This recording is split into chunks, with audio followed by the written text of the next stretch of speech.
Let's rock. This is awesome! Building the ultimate list of must-play games is tricky because everyone has their own hidden gem or childhood favorite. Still, some titles transcend personal taste. They set the standard. Today, we're counting down 20 games that aren't just good. They're essential experiences for anyone who picks up a controller. Hi folks, welcome to Crypto Mac, and let's get started.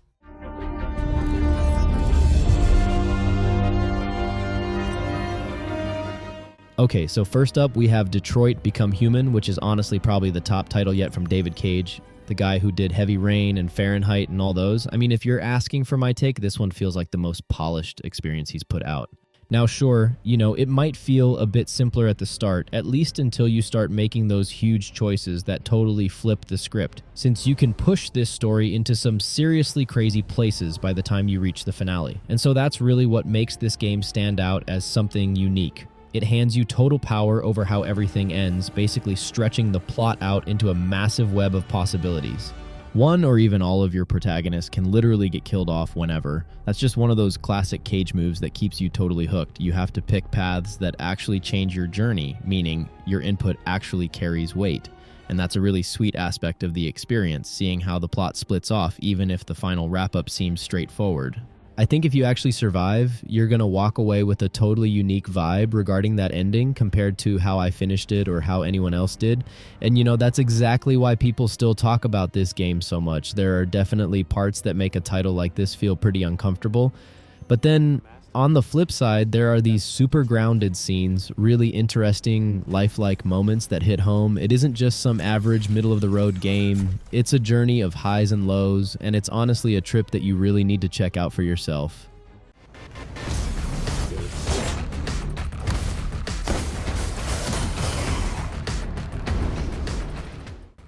Coming in next, we've got Ghostwire Tokyo, which comes from the same wild minds that gave us The Evil Within. Honestly, this game takes the whole first-person horror vibe in a pretty unique direction. I mean, you aren't really dealing with your typical jump scares here. Instead, the game tries to get under your skin and just stay there, making you shudder at the thought of invisible spirits. So the basic setup for the story is actually pretty straightforward. One random night in Shibuya, this weird mist just moves in and swallows up a massive chunk of the city. Anyone who comes into contact with it basically vanishes into thin air, leaving the empty streets to be overrun by creepy supernatural entities. That said, these creature designs are easily some of the coolest things I've ever seen in a game, and the best part is that it's strictly a solo adventure. Ghostwire really feels like it was handcrafted for people who want to play by themselves. And as you're wandering through this bizarre, distorted version of Tokyo, it feels totally unlike any other open world out there. Because everyone else is gone, you start to feel like a bit of a phantom yourself. It's like you're stuck in this limbo state between the living and the dead. Even when you're just blasting ghosts with magic hand signs, the game works hard to keep you feeling anxious. You never quite know when that eerie silence is going to be shattered by something terrifying. If you're the type of person who actually enjoys walking through dark, deserted streets alone, this is definitely the game to keep you up at night. Let's rock! This is awesome! And next up is Hi-Fi Rush. So, Hi-Fi Rush came out of absolutely nowhere, right? It was shadow dropped with zero hype, and then I played the first hour, and it instantly became one of my favorite openings ever. You are Chai, this total screw-up who accidentally turns himself into a human iPod. Suddenly, the whole world is moving to his playlist. We are talking about everything like the background objects, UI elements, and even the way Chai taps his foot while standing around. It all pulses to the beat. I mean, it creates this vibe where you are constantly aware of the tempo. Then the combat clicks and you realize enemies are swinging on that same beat, so you are essentially dancing through fights. But the secret sauce is the music mixing. If you are offbeat, the track sounds hollow. But if you actually nail the timing, the song builds up, adding layers of guitar and drums until you are in the middle of this epic rock opera. The first boss fight throws 9-inch nails at you, and I was just sold. It proved that Tango Gameworks, the horror studio, had just made the most joyful and rhythmically precise action game of the year. That can't be possible! Alright, next up we're looking at Sifu, This title is honestly in a league of its own, and man, it really doesn't pull any punches. It takes that classic 90s brawler energy and completely flips it for today's consoles, while adding a gripping plot and a killer finale, but, just a heads up, the difficulty curve can feel pretty overwhelming sometimes. I mean, it's brutal enough that some players might just want to walk away, but pushing through to the end is seriously rewarding. For one thing, the pure rush of taking down every single bad guy in your path makes it a total winner. But so, here's the best bit. The latest update actually lets you show mercy to those 5 main bosses, which totally changes the vibe of the narrative. What started as a straightforward setup, kind of like those old school payback flicks, becomes much more complex and thoughtful. It really hits you with the question, should you stick to your vendetta, or is taking the high road and being merciful actually better? Seeing both sides of the coin gives you a much richer experience, and it makes the conclusion feel way more earned. Like I mentioned, the standard path is still a riot, but going the mercy route is just such a vibe.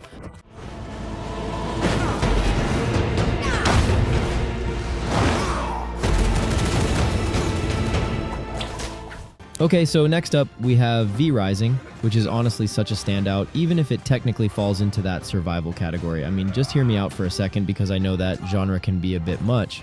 So the coolest way to describe it is basically Vampire Diablo, which is a total vibe. You're playing as a creature of the night stuck in the early stages of the world, and you'll literally catch fire if you step out during the day. Once the sun goes down though, it's all about the hunt. There's a massive focus on combat here, and the boss fights are actually legit and super well designed. They bring so much depth to a genre that usually feels a little empty in that department. Honestly, the boss quality reminds me of something like Don't Starve, which I think I brought up a while back before the official launch. You're looking at anywhere from 20 to 50 hours of gameplay depending on how deep you want to go. That's a solid length, especially since so many titles lately force you to trek for 50 hours just to get 10 hours of actual fun, which is a trend I'm getting pretty tired of and plan to call out soon, but with V Rising, the map isn't bloated for no reason, it's just really dense. You've got these villages and camps that actually feel unique from one another. It's a world you actually want to wander through, and surviving isn't just a boring grind until you hit the end game. Because of that blood tracking progression system, you're always out there hunting for rare stuff you won't find anywhere else. I don't know, I just think it's a great experience. It really hits the mark on a lot of fronts.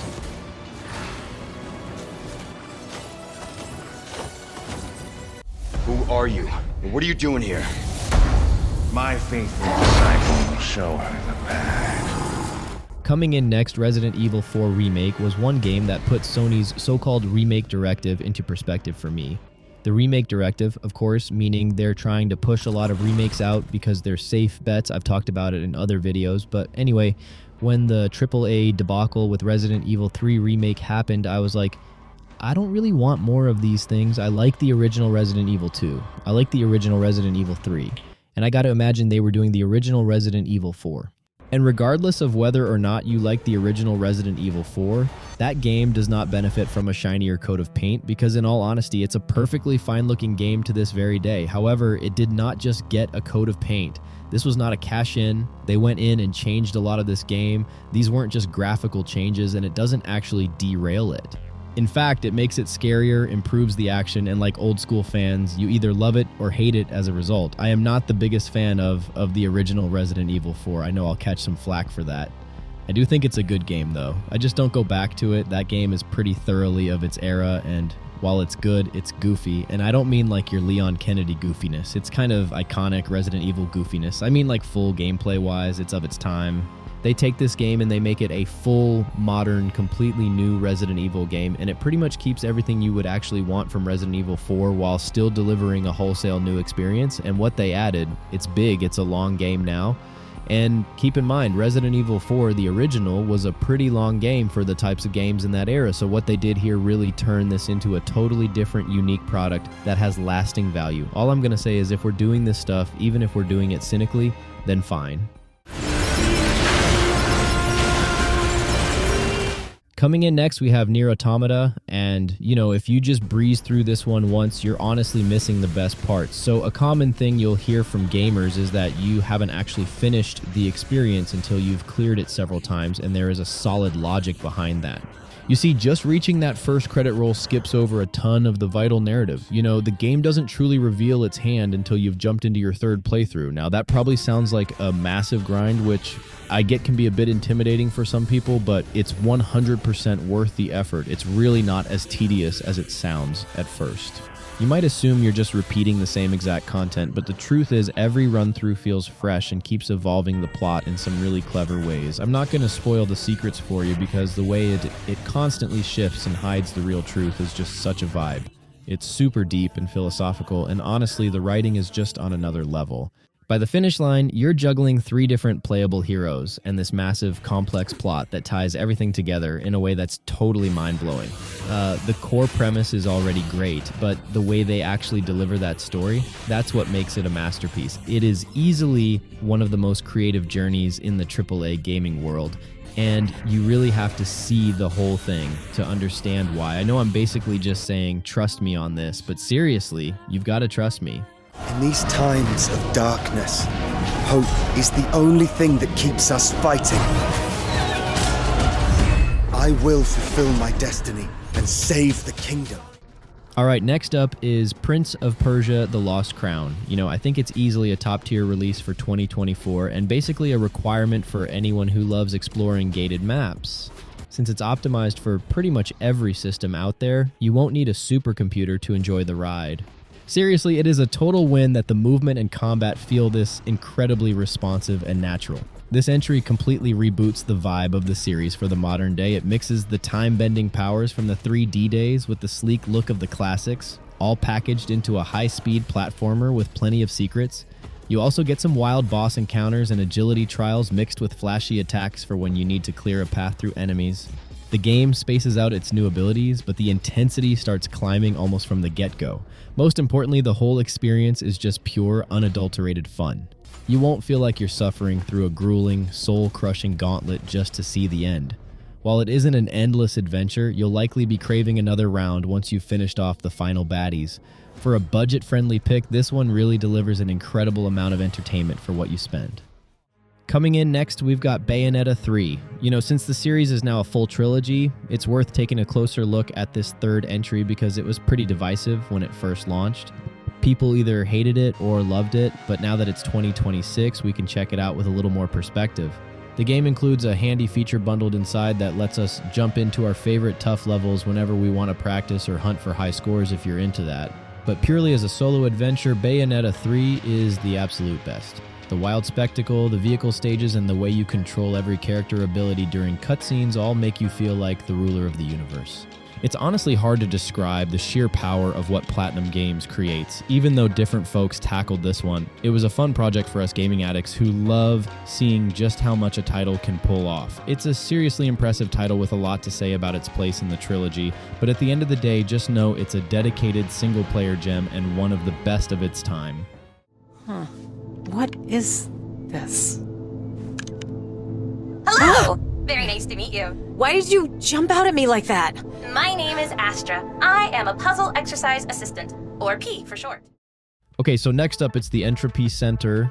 This is kind of another sci-fi journey, though it's a totally different vibe. I mean, it's actually pretty similar to Portal, just without the actual portals. Instead, you've got this time rewinding gun to move stuff around. For a project that's basically made by one person, it's honestly super impressive and feels fresh because it doesn't waste your time. It's just a simple, linear experience where you hang out with a funny talking weapon and blast boxes through time. I mean, I know that sounds like it might get boring after a while, but the cool thing about this game is that it ends before anything feels stale. You're constantly moving into new areas like platforming sections or different types of challenges. And you rarely find yourself stuck doing the same task over and over, and even if you do, there's usually some kind of catch.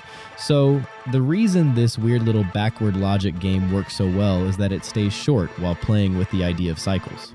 Things do come back around, but there's a hook to it. It's more about the underlying theme than just doing the same moves, and even though it's a lean game without any filler, the finale is actually fantastic. Now, one thing I can't stand about tiny indie titles is how they often just fail to wrap things up. Lots of them just cut to black right in the middle of the plot, but the Entropy Center isn't just focused, it actually sticks the landing on the story, which is pretty unusual for a game with this much heart.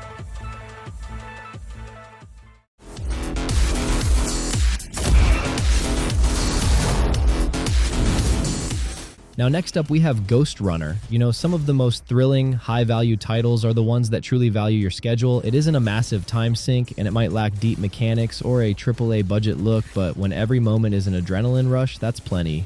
Ghost Runner is actually impressive because of how little of your life it wastes. This rapid-fire, high-skill blend of platforming and cyborg ninja combat keeps your heart racing constantly. It is essentially 100% intensity from start to finish. Crucially, the developers kept the stage designs very lean. Rather than padding the experience with bloated maps and checkpoints, Ghost Runner sticks to tiny, digestible zones. Every fresh encounter essentially counts as its own stage. This structure lets you hammer away at the difficult parts since the difficulty spikes can get pretty intense. You won't find any boring segments to break your flow. It is strictly the good stuff with zero fluff. Jumping back in after a death happens in the blink of an eye.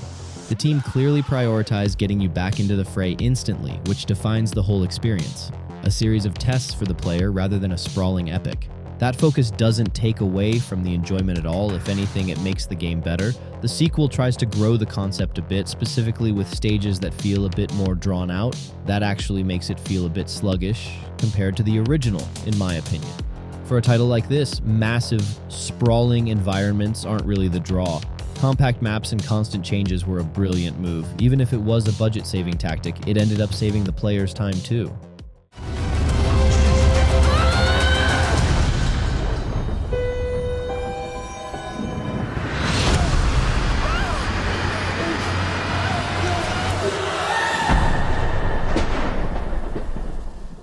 Coming in next, we have Tomb Raider. You know, I've always looked at the 2013 Tomb Raider reimagining as this cinematic blockbuster that you actually get to play.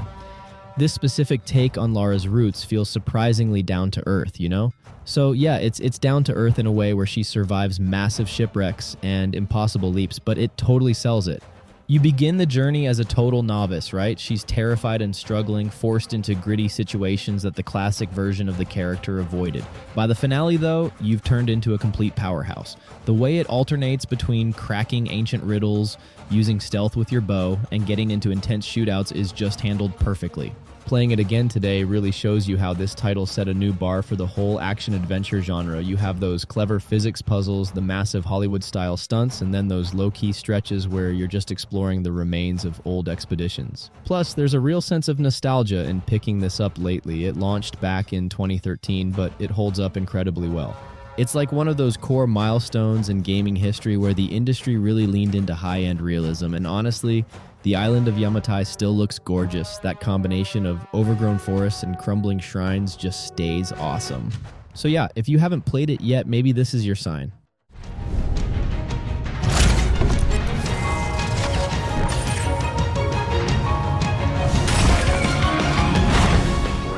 So next up, let's talk about the stylish Scarlet Nexus. This anime-inspired title really takes typical hack-and-slash mechanics into some pretty wild territory. So in the game, you pick between two different protagonists who join an elite squad to fight off these freakish creatures known as Others that literally drop from the clouds to mess with humanity.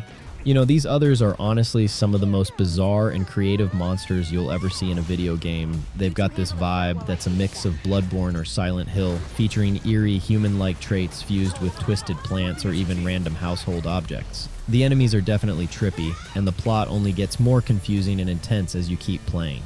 But honestly, it's the fluid combat that makes this single-player journey so hard to put down. As a specialized hunter, you're able to telekinetically hurl cars or crates at your foes while siphoning unique abilities from your squad mates. And with all those customizable skills and flashy combos, the experience is clearly built specifically for a solo player, keeping the upgrades and progression feeling nice and straightforward. Basically, the game gets out of your way so you can just smash monsters, and that's really why we're fans of Scarlet Nexus. Okay, so next up, we've got the very first Gears of War. I mean, it might be a bit of a throwback take, but we honestly feel the debut entry is way more thrilling and rewarding than any of the sequels. So whether you're on board or not, hear me out, because the plot here is super tight and really grabs you, dropping you into this setting and introducing those gnarly locust monsters who just appear and tear the place apart. You know, the most high-pressure moments happen when those burrowing freaks burst out of the ground and ambush troops who were totally caught off guard. The developers did such an amazing job of making these enemies feel genuinely intimidating. Okay, it's not quite on that Resident Evil 4 level of horror, but the Locusts are still hideous, cruel, and incredibly lethal. And as you progress, you start to realize the Locusts didn't just arrive. They've actually been lurking right beneath the surface the whole time. Every stage feels a little more intense, the atmosphere gets heavier, and the situation just keeps spiraling. By the time you reach the finish, deep in the heart of the Locust Hive during that pitch-black, barely visible climax, it's just incredible. It's one of those experiences where reaching the credits feels like a massive achievement. The stakes just keep climbing, there's this great sense of mystery, and plunging into the shadows is easily a highlight of the entire franchise. There's just a lot of really imaginative work packed in there. The hell was that? I'm picking up a distress call. Patch it through. Next on the list, it's Spec Ops: The Line. I mean, you know, at first glance, there isn't much that really screams unique when it comes to the basic mechanics or the graphics. But you know, the way it actually handles its narrative within that standard soldier sim genre is something you just don't see elsewhere. It basically flips the script on every trope you'd normally expect from a title like this. Honestly, that's the exact reason why this experience sticks in your head forever. It kicks off feeling, well, like every other generic shooter you've played 1,000 times, but almost immediately, the plot and the vibes just start spiraling out of control. You get this heavy, dark feeling hanging over every move you make, which makes the whole thing pretty uneasy to play.